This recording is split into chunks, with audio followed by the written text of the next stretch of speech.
salaamaaleykum mbokk internautes yi donc comme ni ma la ko waxee tout à l'heure rek ñu ngi fii toujours maison Al Quds pour couverture événement élection législative yi donc tey jii ñu ngi taxaw ak Nash ñu gën ko miin si Cheikhna Cheikh Sadibou donc ñu bàyyi ko rek mu présenté après ñu poser quelques questions par rapport ak déroulement élection yi. waaw salaamaaleykum maa ngi nuyu ñëpp ku nekk si turam ak santam di am mbégte trop échanger un tout petit peu avec toute la communauté sénégalaise de Fès.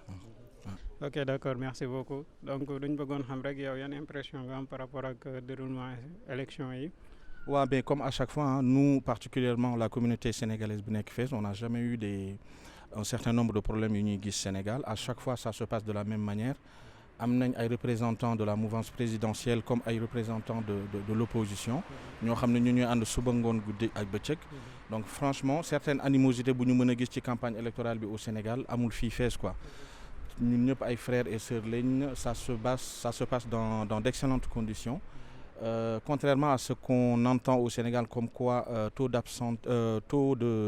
d'abstinence bi dafa xaw a bëri, ici on n'a pas observé ça. J'ai demandé tout à l'heure, on m'a dit que alhamdoulilah ñëpp ñu ngi voté si depuis ce matin, donc ça va quoi, alhamdoulilah c'est plutôt une bonne impression. Ok, effectivement da nga rejoindre question bi ma la doon pare posé par rapport ak voilà taux d'affluence bi nga xamante ne am nañ ko fii parce que d'après renseignement yi ñu mujj jot bon am nañ plus de 433 participants.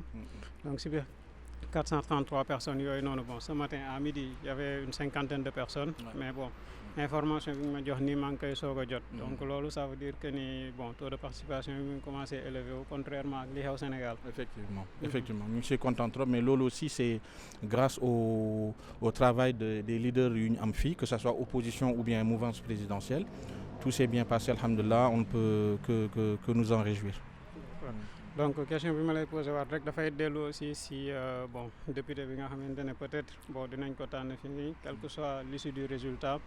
Donc ñun au niveau de Maroc yan attente la ñu war a mën a am par rapport ak ki nga xamante ne ni moo ñuy représenté.